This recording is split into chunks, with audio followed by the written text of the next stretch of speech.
दोस्तों नमस्कार। आज का जो ये वीडियो है मैं बना रहा हूँ लोकमान्य तिलक के बारे में। कक्षा 4 की पुस्तक में लोकमान्य तिलक के बारे में काफ़ी सारी अच्छी बातें कही गई हैं, इसलिए मुझे लगा कि इनके बारे में वीडियो बनता है और बनाना भी चाहिए। फ़िलहाल ये मेरे अपने विचार नहीं हैं, ये बीबीसी की एक डॉक्यूमेंट्री है जिसमें से हमारे जो है जेएनयू की एक प्रोफेसर ने इनके बारे में सारी की सारी रिसर्च की है और वो पब्लिश किया है। तो आइए देखते हैं, जानते हैं कि तिलक गैर ब्राह्मण महिलाओं की शिक्षा के किस हद तक खिलाफ थे। इसको पूरा समझते हैं, जानते हैं, है ना।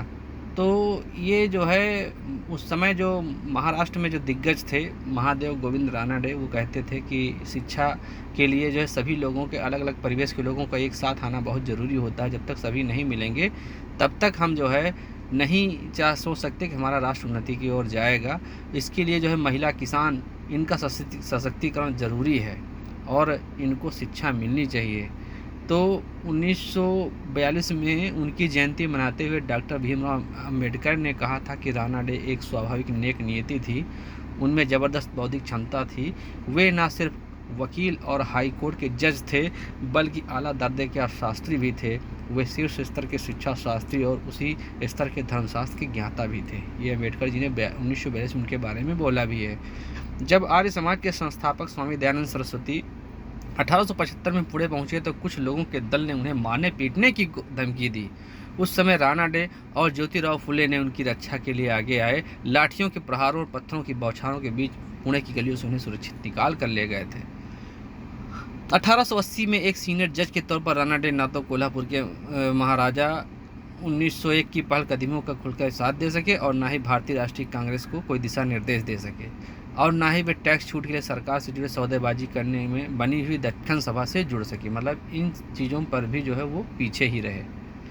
डेक्कन सभा पेपर्स के अनुसार उन्होंने अपने घर में ही बैठकें की। उनके समर्थन में गोपाल कृष्ण गोखले थे, विष्णु मोरेश्वर भिड़े, आरजी भंडारकर, गंगाराम भाऊ मस्के और दूसरे अन्य उनके विचारों को आगे बढ़ाया।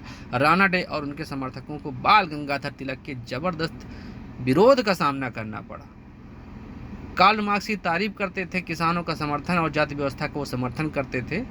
तो 1981 में इनका पत्रकार के रूप में कैरियर प्रारंभ होता है और इनके विरोधाभासी कार्य जो थे वो जान लीजिए।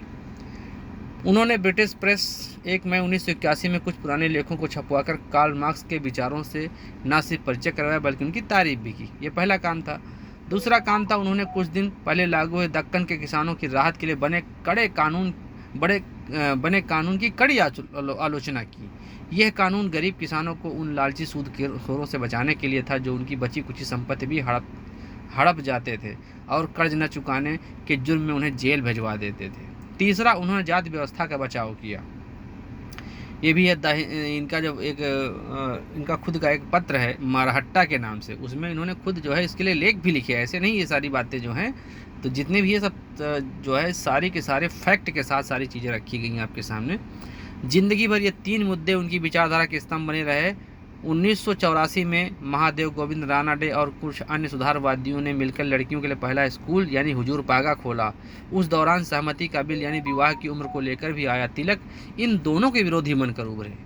आप सोच सकते हैं। ये देखिए इनका जो है खुद का अखबार जो है मरहट्टा, जिसमें ये अपनी ही बातों को लिखा करते थे। Doctor busy Tilak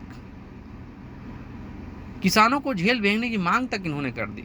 the Marhatta कोई कारपोरेट अखबार नहीं था, ये इसके खुद मालिक और संपादक भी रहे 81 से लेकर 97 तक। जीवन के अंतिम वक्त तक वे यंसी केलकर के साथ इसका संपादन करते रहे।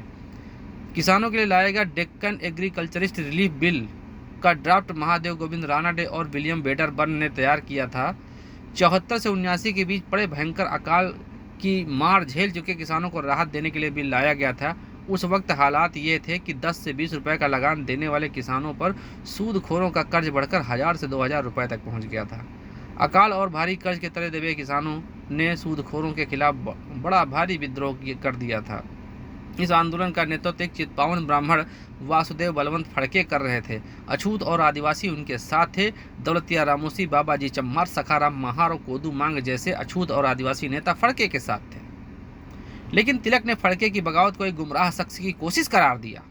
ये 9 अक्टूबर को उन्होंने अपना लेख लिखा। सरकार ने फड़के को गिरफ्तार कर लिया, उन पर मुकदमे चले और वे अदन की जेल में भेज दिए गए। वहीं उनकी मौत भी हो गई। आगे किसानों को इस तरह बदहाल ना होना पड़े, इसके लिए राणा डे और वेडरबर्न ने कृषि यानी शेतकारी बैंकों की स्थापना का प्रस्ताव रखा। ये बैंक किसानों को बेहद कम ब्याज दर पर और लचीली भुगतान शर्तों पर कर्ज देने वाले थे। तिलक ने इनका भी विरोध किया और सूदखोरों को क्या बताया कि ये काश्तकारों का भगवान कहा। इन्होंने कहा कि ये काश्तकारों के भगवान हैं। उन्होंने सरकार से दरख्वास्त करते हुए कहा कि जो लोग सूदखोरों का पैसा नहीं लौटा रहे हैं उनके लिए जेल भेजने का कानून फिर से लागू किया जाए। ये है तिलक जी। किसानों के बच्चों को शिक्षा यानी पैसे की बर्बादी। अब एक इनका ये भी आप समझ लीजिएगा। तिलक के भारी विरोध की वजह से आखिरकार सरकार ने बैंकों का फैसला खोलने का रोक दिया। इस तरह तिलक ने पहली बार अपनी जीत का स्वाद भी चख लिया। महाराष्ट्र के किसानों पर तिलक का रवैया जीवन भर रहा। ये 97 में अकाल में गोपाल कृष्ण गोखले और उनके दक्कन सभा के सरकार ने सफलतापूर्वक बातचीत के बाद किसानों के लिए कुछ सहूलियतें हासिल कर ली थी। गोखले अकाल के दौरान राहत कार्य की मजदूरी बढ़वाने में सफल रहे थे। साथ ही वे किसानों को 48.2 लाख रुपए की कर्ज माफ़ी दिलवाने और 64.2 लाख रुपए की कर्ज वसूली भी रुकवाने में कामयाब रहे। लेकिन तिलक ने कहा कि दक्कन सभा एक अस्तबल पिंजरा पोल है। उन्होंने रैयतवाड़ी की ज़मीनों को टैक्स से बाहर रखने का एक अलग ही आंदोलन चला दिया, मतलब जो सूदखोर है उनकी ज़मीनों का। तिलक ने मांग की कि सूदखोरों की ज़मीन पर लगाए जाने वाले टैक्स पर भी छूट मिले। 25 फरवरी 1900 का ये उनका जो है खुद का एडिटोरियल छपा है। तिलक का किसान विरोध जाति व्यवस्था के उनके समर्थन से जुड़ा था। इस कारण वो नहीं कर पाते थे। वह लगातार जाति व्यवस्था का जो बचाव करते रहे और इसीलिए जो है कहते थे कि कुनबियों के बच्चों को शिक्षा देना बेकार है। पढ़ना लिखना सीखना और गणित भूगोल की जानकारी उनकी बहर ज़िंदगी से कोई लेना देना नहीं। पढ़ाई लिखाई से उन्हें कोई फ़ायदा नहीं, केवल नुकसान ही पहुंचाएगी। उन्होंने कहा गैर ब्राह्मण तो बढ़ईगिरी, लोहार, राजमिस्त्री के काम और दर्जीगिरी सिखाई जानी चाहिए। जो उनका जो दर्जा है उनके लिए यही काम सबसे मुफीद है। तिलक इसे शिक्षा का तार्किक सिस्टम बताते थे। 81 से पूना की सार्वजनिक सभा में सरकार से 200 लोगों की आबादी वाले हर गांव में एक स्कूल खोलने की मांग की थी। वहां के लोगों ने तिलक ने फौरन इसका विरोध किया। उन्होंने कहा कि कुनबियों की शिक्षा पैसे की बर्बादी है। राणा डे सभी की शिक्षा पर जोर देते थे, लेकिन तिलक इसका विरोध करते थे। उनका कहना था कि टैक्स के पैसे हम लोग देते हैं, टैक्स के पैसे वाले ही फैसला करें कि इस पैसे का इस्तेमाल कहाँ पर हो। ये 15 मई 1981 को इन्होंने खुद ही लिखा है। तो दोस्तों आप जानते जाइए कि अंग्रेजी शिक्षा का इन्होंने कभी विरोध नहीं किया। राणा डे और जितने भी गैर ब्राह्मण थे वो सभी बॉम्बे यूनिवर्सिटी में दाखिला दिलाने के लिए प्रवेश परीक्षा के पाठ्यक्रम को सरल बनाने की कोशिश की, तो तिलक ने इसका भी विरोध किया। तिलक ने अंग्रेजी शिक्षा का कभी विरोध नहीं किया। उनका कहना था कि भारत में अंग्रेजी शिक्षा शुरू से यहाँ के लोग मूर्खों का झुंड हुआ करते थे। तिलक चाहते थे कि शिक्षा सिर्फ उन ब्राह्मणों तक सीमित कर दे जिनके पास जमीन हो। वो उन ब्राह्मणों को शिक्षा भी देने के हक में नहीं थे जो गरीब थे। 21 अगस्त का एडिटोरियल है इनका ये। गैर ब्राह्मणों की ओर से उनके इन विचारों का भारी विरोध हुआ था। लिहाजा 1891 में उन्होंने जाति व्यवस्था का बचाव करना शुरू कर दिया। उनकी नज़र में यही राष्ट्र निर्माण का आधार है।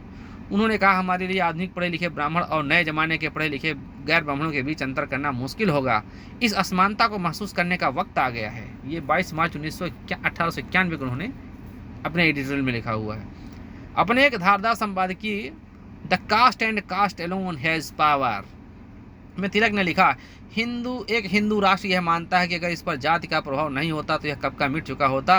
राणा डे जैसे सुधारवादी लोग जाति की हत्या कर रहे हैं और इस तरह वे राष्ट्र के प्राण शक्ति को ख़त्म कर रहे हैं। तिलक ने धर्मनिरपेक्ष शिक्षा को नकार दिया।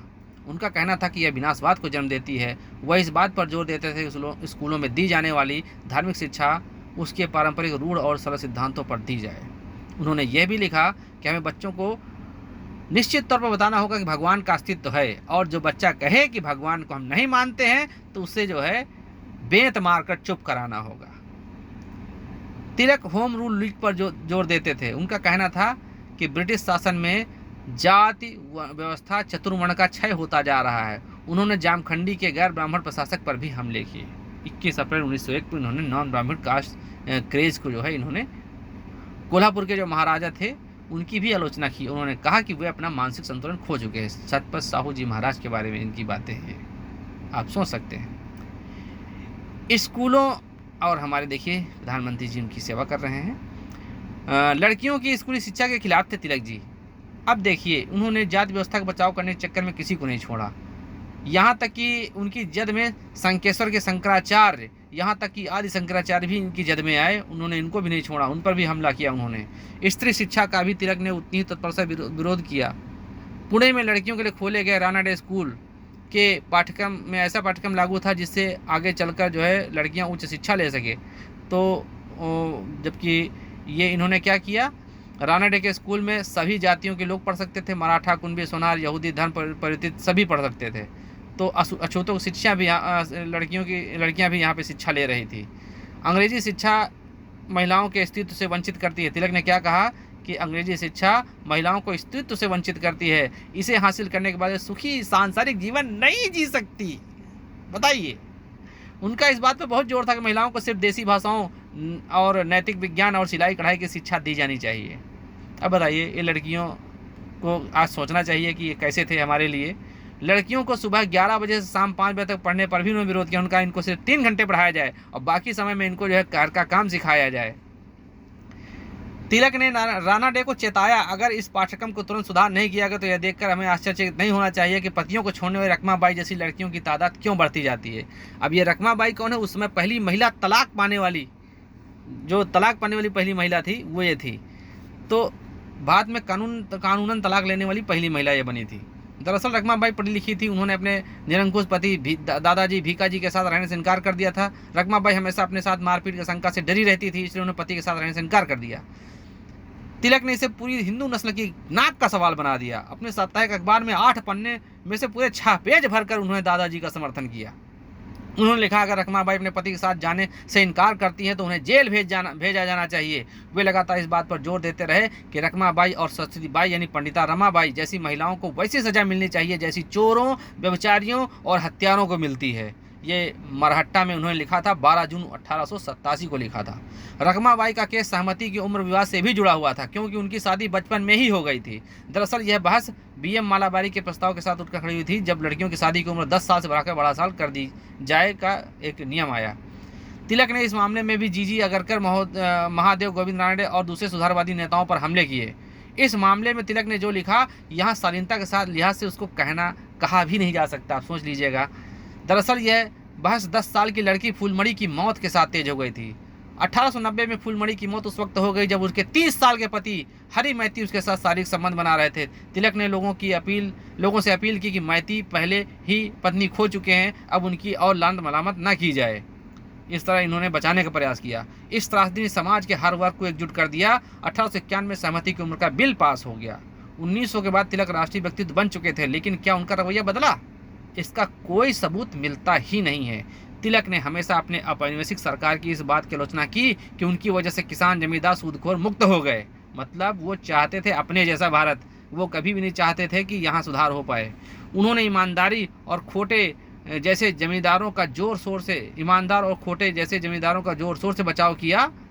इनामदार मतलब नाम था, इनामदार और खोटे जैसे जमींदारों का जोर शोर से बचाव किया। तिलक ने किसानों को मजबूत बनाने के प्रयासों का हमेशा विरोध किया। 27 सितंबर में इनका एडिटोरियल है ये, द कोठी बिल।